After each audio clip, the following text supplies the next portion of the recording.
You're listening to Later with Mo Kelly on demand from KFI AM 640. This is an ABC News special. The most consequential moment of this campaign. Kamala Harris. Together, we will chart a new way forward. Donald Trump. We will soon be a great nation again. Face to face. Historic. The ABC News presidential debate. Here now, David Muir and Lindsay Davis. Good evening, I'm David Muir, and thank you for joining us for tonight's ABC News presidential debate. We want to welcome viewers watching on ABC and around the world tonight.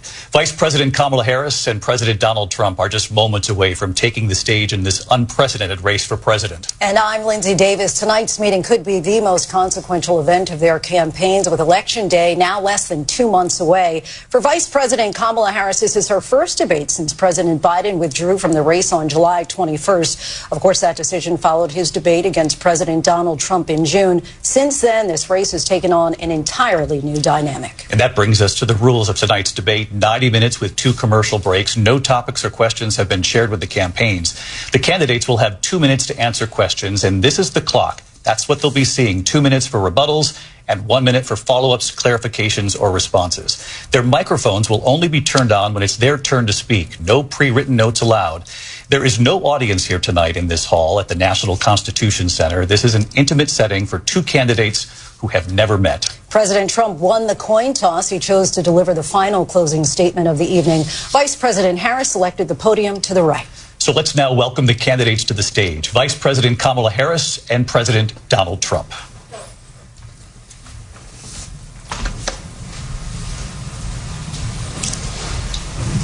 Kamala Harris.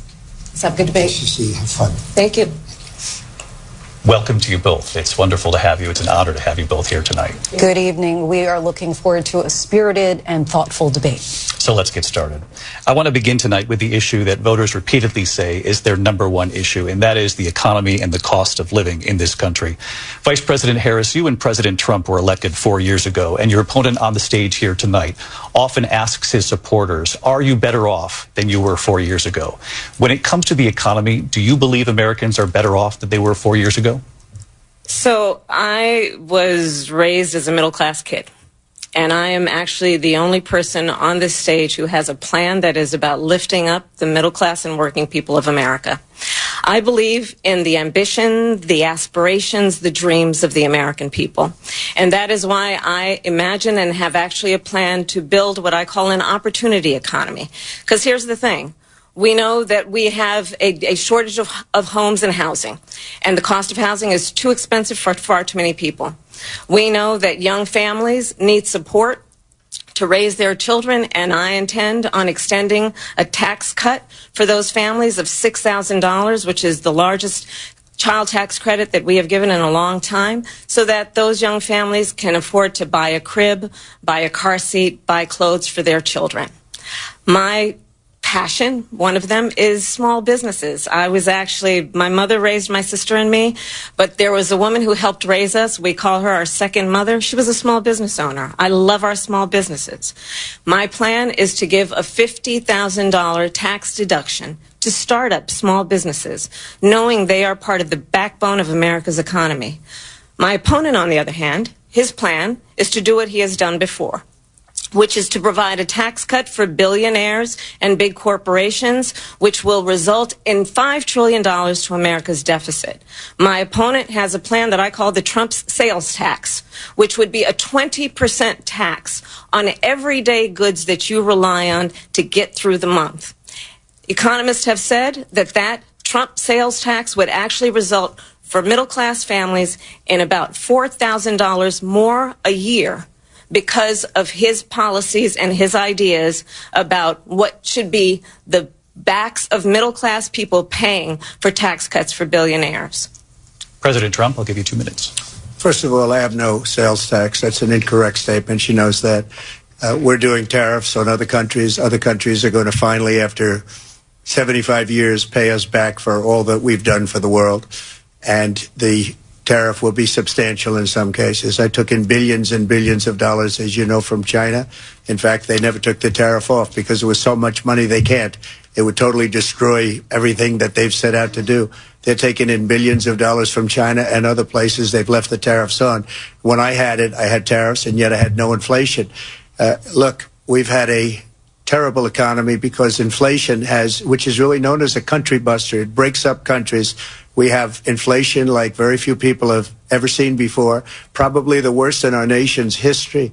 We were at 21%, but that's being generous because many things are 50, 60, 70, and 80% higher than they were just a few years ago.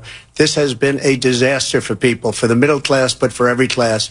On top of that, we have millions of people pouring into our country from prisons and jails, from mental institutions and insane asylums, and they're coming in and they're taking jobs that are occupied right now by African Americans and Hispanics, and also unions. Unions are going to be affected very soon. And you see what's happening. You see what's happening with towns throughout the United States. You look at Springfield, Ohio. You look at Aurora in Colorado. They are taking over the towns. They're taking over buildings. They're going in violently. These are the people that Xi and Biden led into our country, and they're destroying our country. They're dangerous. They're at the highest level of criminality, and we have to get them out. We have to get them out fast. I created one of the greatest economies in the history of our country. I'll do it again and even better. We are going to get to immigration and border security during this debate, but I would like to let Vice President Harris respond on the economy here.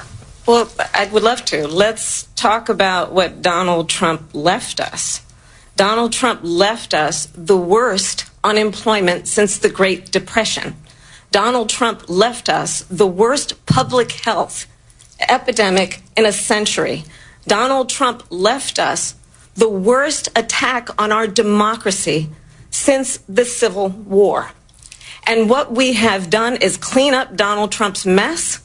What we have done and what I intend to do is build on what we know are the aspirations and the hopes of the American people. But I'm going to tell you all in this debate tonight, you're going to hear from the same old tired playbook, a bunch of lies, grievances, and name-calling. What you're going to hear tonight is a detailed and dangerous plan called Project 2025 that the former president intends on implementing if he were elected again. I believe very strongly that the American people want a president who understands the importance of bringing us together, knowing we have so much more in common than what separates us. And I pledge to you to be a president for all Americans. President Trump will give you a minute here to respond. Number one, I have nothing to do, as you know, and as she knows better than anyone, I have nothing to do with Project 2025. That's out there. I haven't read it. I don't want to read it purposely. I'm not going to read it. This was a group of people that got together. They came up with some ideas, I guess some good, some bad, but it makes no difference. I have nothing to do. Everybody knows I'm an open book. Everybody knows what I'm going to do. Cut taxes very substantially and create a great economy like I did before. We had the greatest economy. We got hit with a pandemic, and the pandemic was not since 1917, where 100 million people died, has there been anything like it. We did a phenomenal job with the pandemic. We handed them over a country where the economy and where the stock market was higher than it was before the pandemic came in. Nobody's ever seen anything like it. We made ventilators for the entire world. We got gowns. We got masks. We did things that nobody thought possible. And people give me credit for rebuilding the military. They give me credit for a lot of things, but not enough credit for the great job we did with the pandemic. But the only jobs they got were bounce back jobs. These were jobs bounced back, and it bounced back and it went to their benefit. But I was the one that created them. They know it, and so does everybody else. Vice President Harris, I'll let you respond. So Donald Trump has no plan for you.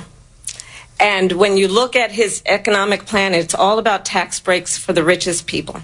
I am offering what I describe as an opportunity economy, and the best economists in our country, if not the world, have reviewed our relative plans for the future of America. What Goldman Sachs has said is that Donald Trump's plan would make the economy worse. Mine would strengthen the economy. What the Wharton School has said is Donald Trump's plan would actually explode the deficit. 16 Nobel laureates have described his economic plan as something that would increase inflation and by the middle of next year would invite a recession. You just have to look at where we are and where we stand on the issues. And I'd invite you to know that Donald Trump actually has no plan for you because he is more interested in defending himself than he is in looking out for you. It's just a soundbite. They gave her that to say. Look, I went to the Wharton School of Finance, and many of those professors, the top professors, think my plan is a brilliant plan. It's a great plan. It's a plan that's going to bring up our worth, our value as a country. It's going to make people want to be able to go and work and create jobs and create a lot of good, solid money for our country. And just to finish off, she doesn't have a plan. She copied Biden's plan, and it's like 4 sentences. Like run, spot, run. 4 sentences that are just, oh, we'll try and lower taxes. She doesn't have a plan. Take a look at her plan. She doesn't have a plan. Mr. President, I do want to drill down on something you both brought up. The Vice President brought up your tariffs. You responded, and let's drill down on this, because your plan is what she calls is essentially a national sales tax. Your proposal calls for tariffs, as you pointed out here, on foreign imports across the board. You recently said that you might double your plan, imposing tariffs up to 20% on goods coming into this country. As you know, many economists say that with tariffs at that level, costs are then passed on to the consumer. Vice President Harris has argued it'll mean higher prices on gas, food, clothing, medication, arguing it costs the typical family nearly $4,000 a year. Do you believe Americans can afford higher prices because of tariffs? They're not going to have higher prices. What's going to have, and who's going to have higher prices, is China and all of the countries that have been ripping us off for years. I was the only president ever. China was paying us hundreds of billions of dollars, and so were other countries. And, you know, if she doesn't like them, they should have gone out and they should have immediately cut the tariffs. But those tariffs are there 3.5 years now under their administration. We are going to take in billions of dollars, hundreds of billions of dollars. I had no inflation, virtually no inflation. They had the highest inflation perhaps in the history of our country, because I've never seen a worse period of time. People can't go out and buy cereal or bacon or eggs or anything else. The people of our country are absolutely dying with what they've done. They've destroyed the economy. And all you have to do is look at a poll. The polls say 80 and 85 and even 90% that the Trump economy was great, that their economy was terrible. Vice President Harris, I do want to ask for your response, and you heard what the president said there, because the Biden administration did keep a number of the Trump tariffs in place. So how do you respond? Well, let's be clear that the Trump administration resulted in a trade deficit, one of the highest we've ever seen in the history of America. He invited trade wars. You want to talk about his deal with China? What he ended up doing is, under Donald Trump's presidency, he ended up selling American chips to China to help them improve and modernize their military, basically sold us out, when a policy about China should be in making sure the United States of America wins the competition for the 21st century, which means focusing on the details of what that requires, focusing on relationships with our allies, focusing on investing in American-based technology so that we win the race on AI, on quantum computing, focusing on what we need to do to support America's workforce so that we don't end up having on the short end of the stick in terms of workers' rights. But what Donald Trump did, let's talk about this, with COVID, is he actually thanked President Xi for what he did during COVID. Look at his tweet. Thank you, President Xi, exclamation point, when we know that Xi was responsible for lacking and not giving us transparency about the origins of COVID. President Trump, I'll let you respond. First of all, they bought their chips from Taiwan. We hardly make chips anymore because of philosophies like they have and policies like they have. I don't say her because she has no policy. Everything that she believed 3 years ago and 4 years ago is out the window. She's going to my philosophy now. In fact, I was going to send her a MAGA hat. She's gone to my philosophy. But if she ever got elected, she'd change it. And it will be the end of our country. She's a Marxist. Everybody knows she's a Marxist. Her father's a Marxist professor in economics, and he taught her well. But when you look at what she's done to our country, and when you look at these millions and millions of people that are pouring into our country monthly, where it's, I believe, 21 million people, not the 15 that people say, and I think it's a lot higher than the 21. That's bigger than New York State pouring in. And just look at what they're doing to our country. They're criminals. Many of these people coming in are criminals. And that's bad for our economy, too. You know, you mentioned before, we'll talk about immigration later. Well, bad immigration is the worst thing that can happen to our economy. They have, and she has, destroyed our country with policy that's insane. Almost policy that you'd say they have to hate our country. President Trump, thank you. Lindsay? I want to turn to the issue of abortion. President Trump, you've often touted that you were able to kill Roe v. Wade. Last year, you said that you were proud to be the most pro-life president in American history. Then last month, you said that your administration would be great for women and their reproductive rights. In your home state of Florida, you surprised many with regard to your 6-week abortion ban because you initially had said that it was too short. And you said, quote, I'm going to be voting that we need more than 6 weeks. But then the very next day, you reversed course and said you would vote to support the 6-week ban. Vice President Harris says that women shouldn't trust you on the issue of abortion because you've changed your position so many times. Therefore, why should they trust you? Well, the reason I'm doing that vote is because the plan is, as you know, the vote is, they have abortion in the 9th month. They even have, and you can look at the governor of West Virginia, the previous governor of West Virginia, not the current governor, who's doing an excellent job, but the governor before, he said the baby will be born and we will decide what to do with the baby. In other words, we'll execute the baby. And that's why I did that, because that predominates, because they're radical. The Democrats are radical in that. And her vice presidential pick, which I think was a horrible pick, by the way, for our country, because he is really out of it. But her vice presidential pick says abortion in the 9th month is absolutely fine. He also says execution after birth. It's execution, no longer abortion, because the baby is born, is okay. And that's not okay with me, hence the vote. But what I did is something for 52 years. They've been trying to get Roe v. Wade into the states. And through the genius and heart and strength of 6 Supreme Court justices, we were able to do that. Now, I believe in the exceptions for rape, incest, and life of the mother. I believe strongly in it. Ronald Reagan did also. 85% of Republicans do. Exceptions. Very important. But we were able to get it, and now states are voting on it. And for the first time, you're going to see, look, this is an issue that's torn our country apart for 52 years. Every legal scholar, every Democrat, every Republican, liberal, conservative, they all wanted this issue to be brought back to the states where the people could vote. And that's what happened. Now, Ohio, the vote was somewhat liberal. Kansas, the vote was somewhat liberal, much more liberal than people would have thought. But each individual state is voting. It's the vote of the people now. It's not tied up in the federal government. I did a great service in doing it. It took courage to do it. And the Supreme Court had great courage in doing it. And I give tremendous credit to those 6 justices. There is no state in this country where it is legal to kill a baby after it's born. Madam Vice President, I want to get your response to President Trump. Well, as I said, you're going to hear a bunch of lies, and that's not actually a surprising fact. Let's understand how we got here. Donald Trump hand-selected 3 members of the United States Supreme Court with the intention that they would undo the protections of Roe v. Wade.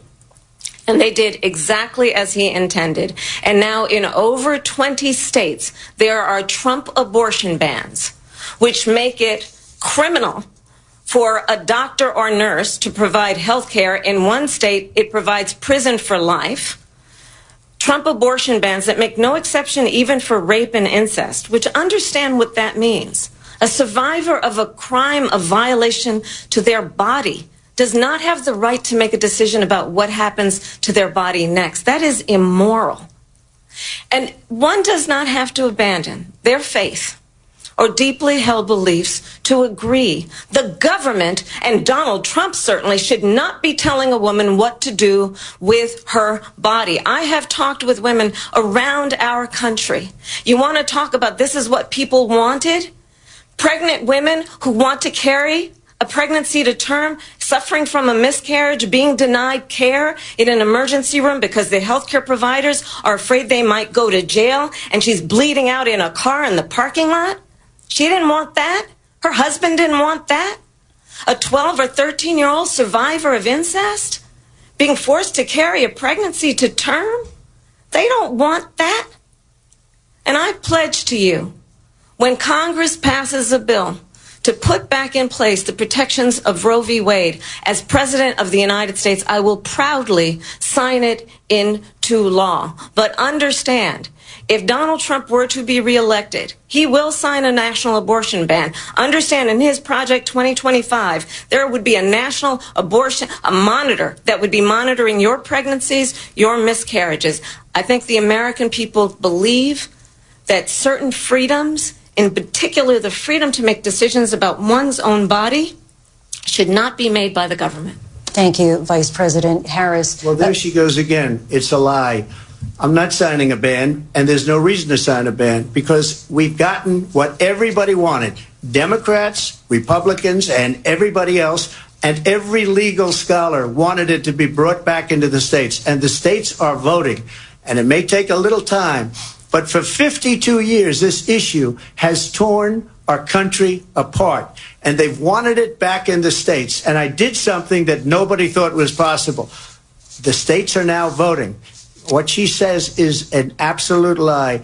And as far as the abortion ban, no, I'm not in favor of abortion ban, but it doesn't matter because this issue has now been taken over by the states. Would you veto a national abortion ban if it came to your desk? Well, I won't have to because, again, two things. Number one, she said she'll go back to Congress. She'll never get the vote. It's impossible for her to get the vote, especially now with the 50-50, essentially 50-50 in both Senate and the House.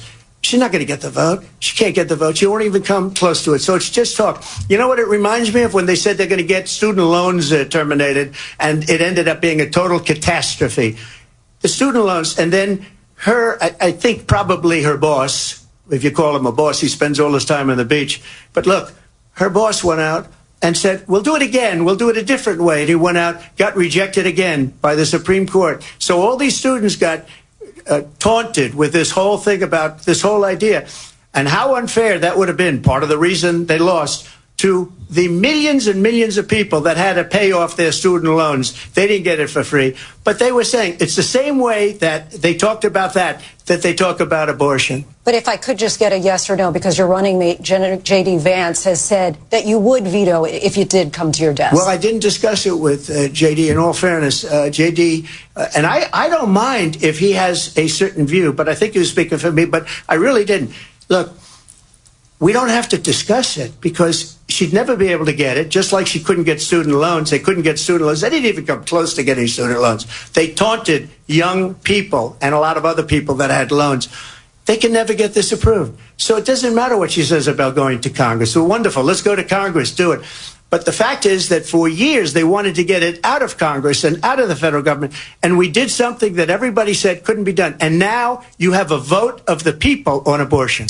Vice President Harris, I want to give you your time to respond. But I do want to ask, would you support any restrictions on a woman's right to an abortion? I absolutely support reinstating the protections of Roe v. Wade. And as you rightly mentioned, nowhere in America is a woman carrying a pregnancy to term and asking for an abortion. That is not happening. It's insulting to the women of America. And understand what has been happening under Donald Trump's abortion bans. Couples who pray and dream of having a family are being denied IVF treatments. What is happening in our country?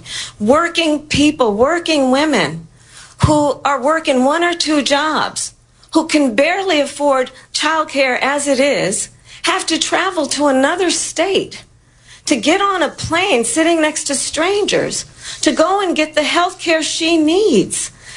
Barely can afford to do it, and what you are putting her through is unconscionable. And the people of America have not, the majority of Americans believe in a woman's right to make decisions about her own body. And that is why in every state where this issue has been on the ballot, in red and blue states both, the people of America have voted for freedom. Vice President Harris, excuse me, I have to respond. Another lie. It's another lie. I have been a leader on IVF, which is fertilization. The IVF, I have been a leader. In fact, when they got a very negative decision on IVF from the Alabama courts, I saw the people of Alabama and the legislature 2 days later voted it in. I've been a leader on it. They know that, and everybody else knows it. I have been a leader on fertilization, IVF. And the other thing, you should ask, will she allow abortion in the 8th month, 9th month, 7th month? Come on. Okay, would you do that? Why don't you ask her that question? Why don't you answer the question? Would you because veto? Under Roe v. Wade, answer the question, would you veto? you could do abortions in the 7th month, the 8th month, the 9th month, not true. and probably after birth. Just look at the former governor of Virginia. The governor of Virginia said, we put the baby aside and then we determine what we want to do with the baby. President Trump, thank you. We're going to turn now to immigration and border security. We know it's an issue that's important to Republicans, Democrats, voters across the board in this country. Vice President Harris, you were tasked by President Biden with getting to the root causes of migration from Central America. We know that illegal border crossings reached a record high in the Biden administration. This past June, President Biden imposed tough new asylum restrictions. We know the numbers since then have dropped significantly. But my question to you tonight is, why did the administration wait until 6 months before the election to act? And would you have done anything differently from President Biden on this? So I'm the only person on this stage who has prosecuted transnational criminal organizations for the trafficking of guns, drugs, and human beings. And let me say that the United States Congress, including some of the most conservative members of the United States Senate, came up with a border security bill which I supported. And that bill would have put 1,500 more border agents on the border to help those folks who are working there right now overtime trying to do their job. It would have allowed us to stem the flow of fentanyl coming into the United States. I know there are so many families watching tonight who have been personally affected by the surge of fentanyl in our country. That bill would have put more resources to allow us to prosecute transnational criminal organizations for trafficking in guns, drugs, and human beings. But you know what happened to that bill? Donald Trump got on the phone, called up some folks in Congress, and said, kill the bill. And you know why? Because he'd prefer to run on a problem instead of fixing a problem. And understand, this comes at a time where the people of our country actually need a leader who engages in solutions, who actually addresses the problems at hand. But what we have in the former president is someone who would prefer to run on a problem instead of fixing a problem. And I'll tell you something, he's going to talk about immigration a lot tonight, even when it's not the subject that is being raised. And I'm going to actually do something really unusual, and I'm going to invite you to attend one of Donald Trump's rallies, because it's a really interesting thing to watch. You will see during the course of his rallies, he talks about fictional characters like Hannibal Lecter. He will talk about windmills cause cancer. And what you will also notice is that people start leaving his rallies early out of exhaustion and boredom. And I will tell you, the one thing you will not hear him talk about is you. You will not hear him talk about your needs, your dreams, and your desires. And I'll tell you, I believe you deserve a president who actually puts you first, and I pledge to you that I will. Vice President Harris, thank you. President Trump, on that point, I want to get your response. Well, I would like to respond. Let me just ask, though, why did you try to kill that bill, and successfully so? That would have put thousands of additional agents and officers on the border. First, let me respond as to the Please. rallies. She said people start leaving. People don't go to her rallies. There's no reason to go. And the people that do go, she's bussing them in and paying them to be there, and then showing them in a different light. So she can't talk about that. People don't leave my rallies. We have the biggest rallies, the most incredible rallies in the history of politics. That's because people want to take their country back. Our country is being lost. We're a failing nation. And it happened 3.5 years ago. And what's going on here, you're going to end up in World War III, just to go into another subject. What they have done to our country by allowing these millions and millions of people to come into our country, and look at what's happening to the towns all over the United States. And a lot of towns don't want to talk. It's not going to be Aurora or Springfield. A lot of towns don't want to talk about it because they're so embarrassed by it. In Springfield, they're eating the dogs, the people that came in. They're eating the cats. They're eating the pets of the people that live there. And this is what's happening in our country, and it's a shame. As far as rallies are concerned, as far as the reason they go is they like what I say. They want to bring our country back. They want to make America great again. It's a very simple phrase, make America great again. She's destroying this country, and if she becomes president, this country doesn't have a chance of success. Not only success, we'll end up being Venezuela on steroids. I just want to clarify here. You bring up Springfield, Ohio, and ABC News did reach out to the city manager there. He told us there had been no credible reports of specific claims of pets being harmed, injured, or abused by individuals within the immigrant community. Well, I've seen people on television. Let me just say here, this is the people on television say my dog was taken and used for food. So maybe he said that, and maybe that's a good thing to say for a city manager. I'm not taking this from television. But the people on television saying their dog was eaten by the people that went there. Again, the Springfield city manager says there's no evidence of that. Vice President Harris, I'll let you respond to the rest of what you've heard. You talk about extreme. This is, I think, one of the reasons why in this election I actually have the endorsement of 200 Republicans who have formally worked with President Bush, Mitt Romney, and John McCain, including the endorsement of former Vice President Dick Cheney and Congress member Liz Cheney. And if you want to really know the inside track on who the former president is, if he didn't make it clear already, just ask people who have worked with him. His former chief of staff, a 4-star general, has said he has contempt for the Constitution of the United States. His former national security advisor has said he is dangerous and unfit. His former Secretary of Defense has said the nation, the Republic, would never survive another Trump term. And when we listen to this kind of rhetoric, when the issues that affect the American people are not being addressed, I think the choice is clear in this election. President Trump, I'll give you a quick minute to respond here. Thank you, because when I hear that, see, I'm a different kind of a person. I fired most of those people. Not so graciously. They did bad things or a bad job. I fired them. They never fired one person. They didn't fire anybody having to do with Afghanistan and the Taliban and the 13 people whose were just killed, viciously and violently killed. And I got to know the parents and the family. They didn't fire. They should have fired all those generals, all those top people, because that was one of the most incompetently handled situations anybody has ever seen. So when somebody does a bad job, I fire him. And you take a guy like Esper. He was no good. I fired him. So he writes a book. Another one writes a book. Because with me, they can write books. With nobody else can they. But they have done such a poor job, and they never fire anybody. Look at the economy. Look at the inflation. They didn't fire any of their economists. They have the same people. That's a good way not to have books written about you. But just to finish, I got more votes than any Republican in history by far. In fact, I got more votes than any president, sitting president in history by far. Let me continue on immigration. It was what you wanted to talk about earlier, so let's get back to your deportation proposal that the vice president has reacted to as well.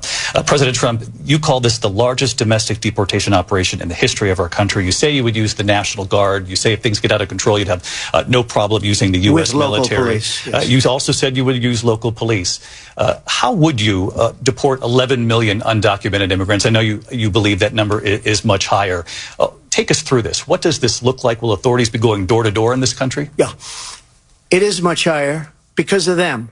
They allowed criminals, many millions of criminals. They allowed terrorists. They allowed common street criminals. They allowed people to come in, drug dealers, to come into our country. And they're now in the United States and told by their countries like Venezuela, don't ever come back or we're going to kill you. Do you know that crime in Venezuela and crime in countries all over the world is way down? You know why? Because they've taken their criminals off the street and they've given them to her to put into our country. And this will be one of the greatest mistakes in history for them to allow. And I think they probably did it because they think they're going to get votes, but it's not worth it because they're destroying the fabric of our country by what they've done. There's never been anything done like this at all. They've destroyed the fabric of our country. Millions of people let in. And all over the world, crime is down. All over the world except here. Crime here is up and through the roof. Despite their fraudulent statements that they made, crime in this country is through the roof. And we have a new form of crime. It's called migrant crime. And it's happening at levels that nobody thought possible. President Trump, as you know, the FBI says overall violent crime is actually coming down in this country. But Excuse me, the FBI they were defrauding statements. They didn't include the worst cities. They didn't include the cities with the worst crime. It was a fraud, just like their number of 818,000 jobs that they said they created turned out to be a fraud. President Trump, thank you. I'll let you respond, Vice President Harris. Well, I think this is so rich, coming from someone who has been prosecuted for national security crimes, economic crimes, election interference, has been found liable for sexual assault, and his next big court appearance is in November at his own criminal sentencing. And let's be clear where each person stands on the issue of what is important about respect for the rule of law and respect for law enforcement. The former vice president called for defunding federal law enforcement, 45,000 agents, get this, on the day after he was arraigned on 34 felony counts. So let's talk about what is important in this race. It is important that we move forward, that we turn the page on this same old tired rhetoric and address the needs of the American people, address what we need to do about the housing shortage, which I have a plan for, address what we must do to support our small businesses, address bringing down the price of groceries. But frankly, the American people are exhausted with this same old tired playbook. Vice President Harris, thank you. Excuse me. Every one of those cases was started by them against their political opponent. And I'm winning most of them, and I will win the rest on appeal. And you saw that with the decision that came down just recently from the Supreme Court. I'm winning most of them. But those are cases, it's called weaponization. Never happened in this country. They weaponized the Justice Department. Every one of those cases was involved with the DOJ, from Atlanta and Fani Willis to the Attorney General of New York and the DA in New York. Every one of those cases. And then they say, oh, he's a criminal. They're the ones that made them go after me. By the way, Joe Biden was found essentially guilty on the documents case. And what happened in my documents case? They said, oh, that's the toughest of them all. A complete and total victory. 2 months ago, it was thrown out. It's weaponization, and they used it, and it's never happened in this country. They used it to try and win an election. They're fake cases. President Trump, thank you. A really quick response here, Vice President Harris, on this notion of weaponization of the Justice Department. Well, let's talk about extreme and understand the context in which this election in 2024 is taking place. The United States Supreme Court recently ruled that the former president would essentially be immune from any misconduct if he were to enter the White House again. Understand, this is someone who has openly said he would terminate, I'm quoting, terminate the Constitution of the United States, that he would weaponize the Department of Justice against his political enemies. Someone who has openly expressed disdain for members of our military. Understand what it would mean if Donald Trump were back in the White House with no guardrails, because certainly we know now the court won't stop him. We know J.D. Vance is not going to stop him. It's up to the American people Vice President to stop Harris, him. Thank you. Lindsay? Vice President Harris, in your last run for president. This is the one that weaponized, not me. She weaponized. I probably took a bullet to the head because of the things that they say about me. They talk about democracy. I'm a threat to democracy. They're the threat to democracy with a fake Russia investigation We do have a lot that went nowhere. We have a lot to get to. Lindsay? Vice President Harris, in your last run for president, you said you wanted to ban fracking. Now you don't. You wanted mandatory government buyback programs for assault weapons. Now your campaign says you don't. You supported decriminalizing border crossings. Now you're taking a harder line. I know you say that your values have not changed. So then why have so many of your policy positions changed? So my values have not changed, and I'm going to discuss every one of the, at least every point that you've made. But in particular, let's talk about fracking, because we're here in Pennsylvania. I made that very clear in 2020. I will not ban fracking. I have not banned fracking as Vice President of the United States. And in fact, I was the tie-breaking vote on the Inflation Reduction Act, which opened new leases for fracking. My position is that we have got to invest in diverse sources of energy so we reduce our reliance on foreign oil. We have had the largest increase in domestic oil production in history because of an approach that recognizes that we cannot over-rely on foreign oil. As it relates to my values, let me tell you, I grew up a middle-class kid raised by a hardworking mother who worked and saved and was able to buy our first home when I was a teenager. The values I bring to the importance of home ownership, knowing not everybody got handed $400 million on a silver platter and then filed bankruptcy 6 times, is a value that I bring to my work, to say we are going to work with the private sector and home builders to increase by 3 million homes by the end of my first term. My work that is related to having a friend when I was in high school who was sexually assaulted by her stepfather. And my focus then on protecting women and children from violent crime is based on a value that is deeply grounded in the importance of standing up for those who are most vulnerable. My work that is about protecting Social Security and Medicare is based on long-standing work that I have done, protecting seniors from scams. My values have not changed. And what is important is that there is a president who actually brings values and a perspective that is about lifting people up and not beating people down and name-calling.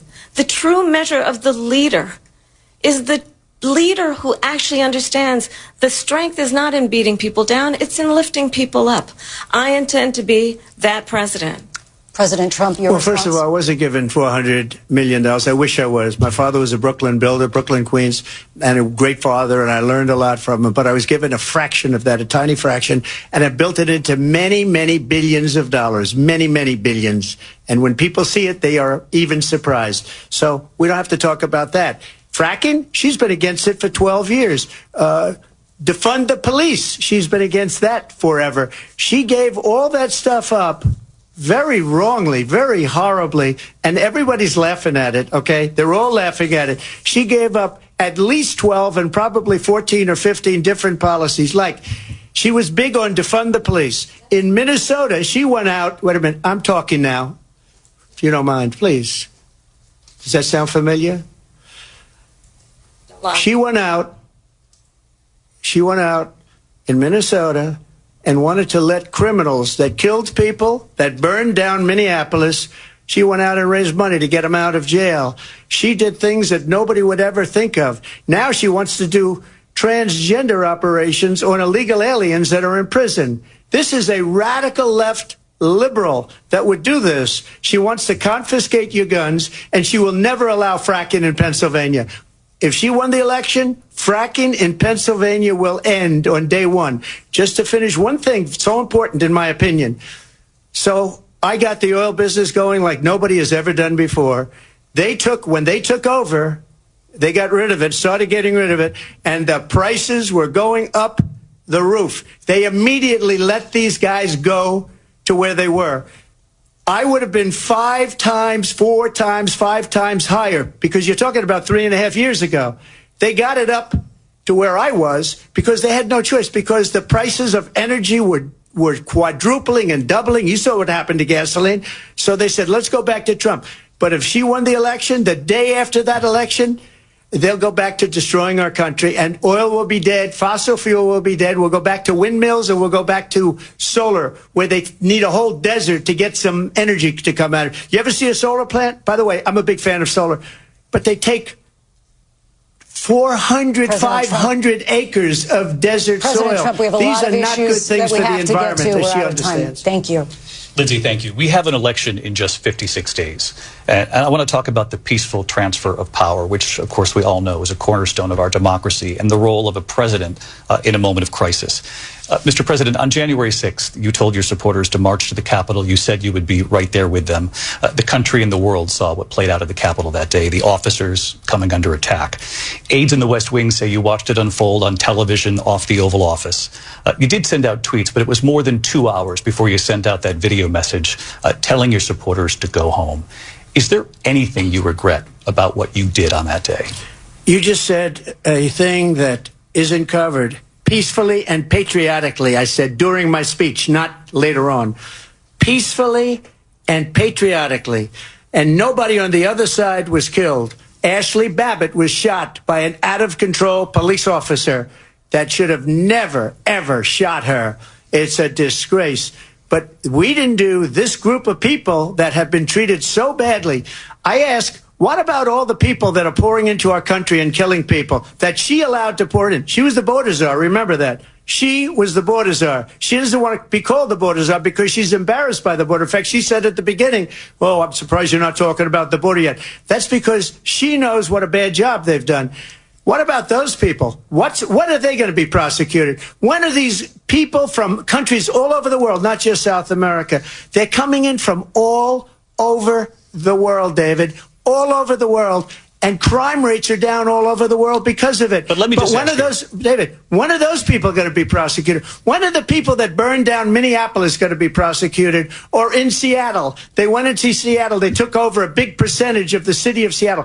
When are those people going to be prosecuted? But let me just ask you. You might ask her that question. You were the president. You were watching it unfold on television. It's a very simple question as we move forward toward another election. Is there anything you regret about what you did on that day?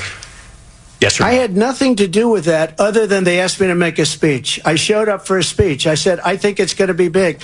I went to Nancy Pelosi and the mayor of Washington, D.C., and the mayor put it back in writing, as you know. I said, you know, this is going to be a very big rally or whatever you want to call it. And again, it wasn't done by me. It was done by others. I said, I'd like to give you 10,000 National Guard or soldiers. They rejected me. Nancy Pelosi rejected me. It was just 2 weeks ago. Her daughter has a tape of her saying she is fully responsible for what happened. They want to get rid of that tape. It would have never happened if Nancy Pelosi and the mayor of Washington did their jobs. I wasn't responsible for security. Nancy Pelosi was responsible. She didn't do her job. The question was about you as president, not about former Speaker Pelosi, but I do want Vice President Harris to respond here. I was at the Capitol on January 6th. I was the vice president-elect. I was also an acting senator. I was there.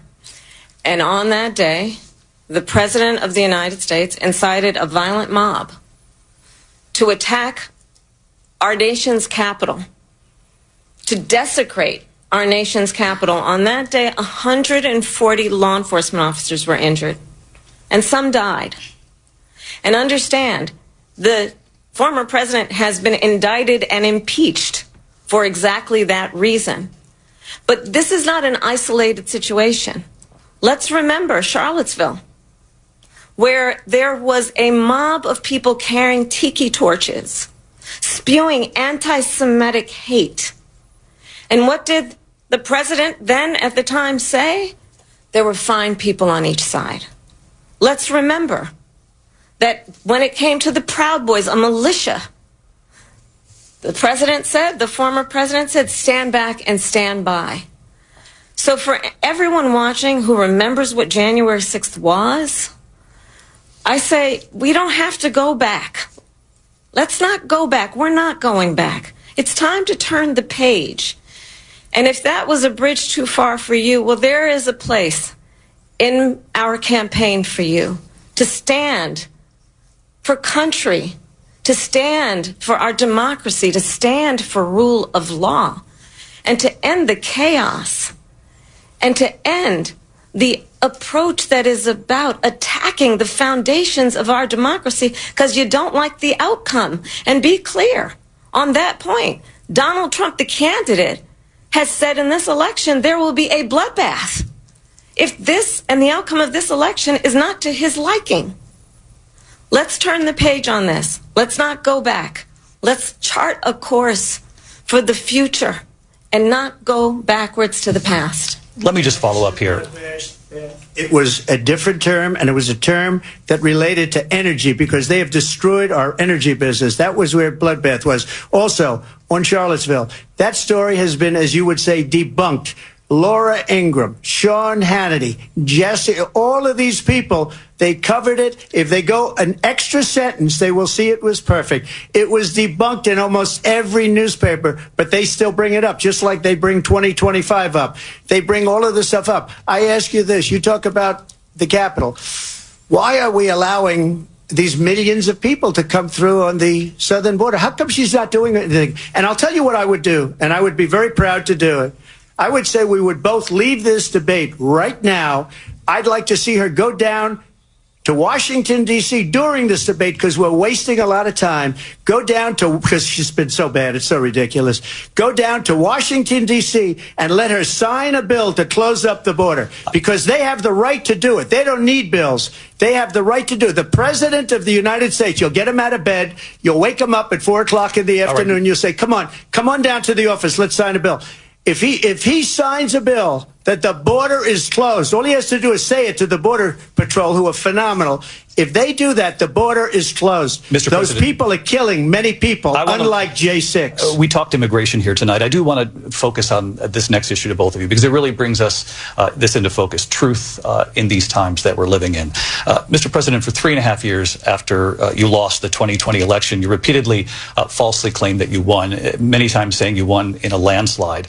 In the past couple of weeks leading up to this debate, you have said, quote, you lost by a whisker, that you, quote, didn't quite make it, that you came up a little bit short. I said that? Are you now acknowledging that you lost in 2020? No, I don't acknowledge that at all. But I said that sarcastically. You know that. It was said, oh, we lost by a whisker. That was said sarcastically. Look, there's so much proof. All you have to do is look at it. And they should have sent it back to the legislatures for approval. I got almost 75 million votes, the most votes any sitting president has ever gotten. I was told if I got 63, which was what I got in 2016, you can't be beaten. The election, people should never be thinking about it. An election is fraudulent. We need two things. We need walls. And we have to have it. We have to have borders, and we have to have good elections. Our elections are bad. And a lot of these illegal immigrants coming in, they're trying to get them to vote. They can't even speak English. They don't even know what country they're in practically. And these people are trying to get them to vote. And that's why they're allowing them to come into our country. I did watch all of these pieces of video. I didn't detect the sarcasm, lost by a whisker. We didn't quite make it. And we should just point out here as clarification, and you know this, you and your allies, 60 cases in front of many judges, many of them Republican. No judge looked at it. And said they said we didn't have standing. That's the other thing. They said we didn't have standing, a technicality. Can you imagine a system where a person in an election doesn't have standing? The President of the United States doesn't have standing. That's how we lost. If you look at the facts, and I'd love to have you'll do a special on it. I'll show you Georgia, and I'll show you Wisconsin, and I'll show you Pennsylvania, and I'll show you. We have so many facts and statistics, but you know what? That doesn't matter, because we have to solve the problem that we have right now. That's old news. And the problem that we have right now is we have a nation in decline, and they have put it into decline. We have a nation that is dying, David. Mr. President, thank you. Vice President Harris, you heard the president there tonight. He said he didn't say that he lost by a whisker. So he still believes he did not lose the election that was won by President Biden and yourself. But I do want to ask you about something that's come up in the last couple of days. This was a post from President Trump about this upcoming election just weeks away. He said, when I win, those people who cheated, and then he lists donors, voters, election officials, he says will be prosecuted to the fullest extent of the law, which will include long-term prison sentences. One of your campaign's top lawyers responded saying, we won't let Donald Trump intimidate us. We won't let him suppress the vote. Is that what you believe he's trying to do here? Donald Trump was fired by 81 million people. So let's be clear about that. And clearly he is having a very difficult time processing that. But we cannot afford to have a president of the United States who attempts, as he did in the past, to upend the will of the voters in a free and fair election. And I'm going to tell you that I have traveled the world as Vice President of the United States, and world leaders are laughing at Donald Trump. I have talked with military leaders, some of whom worked with you, and they say you're a disgrace. And when you then talk in this way in a presidential debate and deny what over and over again are court cases you have lost because you did in fact lose that election, it leads one to believe that perhaps we do not have in the candidate to my right the temperament or the ability to not be confused about fact. That's deeply troubling, and the American people deserve better. I'll give you 1 minute to respond, Mr. President. Let me just say about world leaders. Viktor Orban, one of the most respected men, they call him a strong man. He's a tough person, smart. Prime Minister of Hungary. They said, why is the whole world blowing up? 3 years ago it wasn't. Why is it blowing up? He said, because you need Trump back as president. They were afraid of him. China was afraid, and I don't like to use the word afraid, but I'm just quoting him. China was afraid of him. North Korea was afraid of him. Look at what's going on with North Korea, by the way. He said Russia was afraid of him. I ended the Nord Stream 2 pipeline, and Biden put it back on day one, but he ended the XL pipeline. The XL pipeline in our country, he ended that. But he let the Russians build a pipeline going all over Europe and heading into Germany, the biggest pipeline in the world. Look, Viktor Orban said it. He said the most respected, most feared person is Donald Trump. We had no problems when Trump was president. But when this weak, pathetic man that you saw at a debate just a few months ago, that if he weren't in that debate, he'd be running instead of her. She got no votes. He got 14 million votes. What you did, you talk about a threat to democracy. He got 14 million votes, and they threw him out of office. And you know what? I'll give you a little secret. He hates her. He can't stand her. But he got 14 million votes. They threw him out. She got 0 votes. And when she ran, she was the first one to leave because she failed. And now she's running. I don't understand it, but I'm okay with it because your time is I think we're going to do very well. We've got a lot more to get to. Turning now to the Israel-Hamas war and the hostages who are still being held, Americans among them. Vice President Harris, in December, you said, quote, Israel has a right to defend itself, but you added, quote, it matters how, saying international humanitarian law must be respected. Israel must do more to protect innocent civilians. You said that 9 months ago. Now an estimated 40,000 Palestinians are dead. Nearly 100 hostages remain. Just last week, Prime Minister Benjamin Netanyahu said there's not a deal in the making. President Biden has not been able to break through the stalemate. How would you do it? Well, let's understand how we got here. On October 7, Hamas, a terrorist organization, slaughtered 1,200 Israelis. Many of them young people who were simply attending a concert. Women were horribly raped. And so absolutely, I said then, I say now, Israel has a right to defend itself. We would. And how it does so matters. Because it is also true, far too many innocent Palestinians have been killed. Children, mothers. What we know is that this war must end. It must end immediately, and the way it will end is we need a ceasefire deal and we need the hostages out. And so we will continue to work around the clock on that. Work around the clock, also understanding that we must chart a course for a two-state solution. And in that solution, there must be security for the Israeli people and Israel, and in equal measure for the Palestinians. But the one thing I will assure you always, I will always give Israel the ability to defend itself, in particular as it relates to Iran and any threat that Iran and its proxies pose to Israel. But we must have a two-state solution where we can rebuild Gaza, where the Palestinians have security, self-determination, and the dignity they so rightly deserve. President Trump, how would you negotiate with Netanyahu and also Hamas in order to get the hostages out and prevent the killing of more innocent civilians in Gaza? If I were president, it would have never started. If I were president, Russia would have never, ever, I know Putin very well, he would have never, and there was no threat of it either, by the way, for 4 years, have gone into Ukraine and killed millions of people when you add it up, far worse than people understand what's going on over there. But when she mentions about Israel, all of a sudden, she hates Israel. She wouldn't even meet with Netanyahu when he went to Congress to make a very important speech. She refused to be there because she was at a sorority party of hers. She wanted to go to the sorority party. She hates Israel. If she's president, I believe that Israel will not exist within 2 years from now. And I've been pretty good at predictions, and I hope I'm wrong about that one. She hates Israel. At the same time, in her own way, she hates the Arab population because the whole place is going to get blown up. Arabs, Jewish people, Israel will be gone. It would have never happened. Iran was broke under Donald Trump. Now Iran has $300 billion because they took off all the sanctions that I had. Iran had no money for Hamas or Hezbollah or any of the 28 different spheres of terror, and they are spheres of terror, horrible terror. They had no money. It was a big story, and you know it. You covered it very well, actually. They had no money for terror. They were broke. Now they're a rich nation, and now what they're doing is they're spreading that money around. Look at what's happening with the Houthis and Yemen. Look at what's going on in the Middle East. This would have never happened. I will get that settled and fast, and I'll get the war with Ukraine and Russia ended.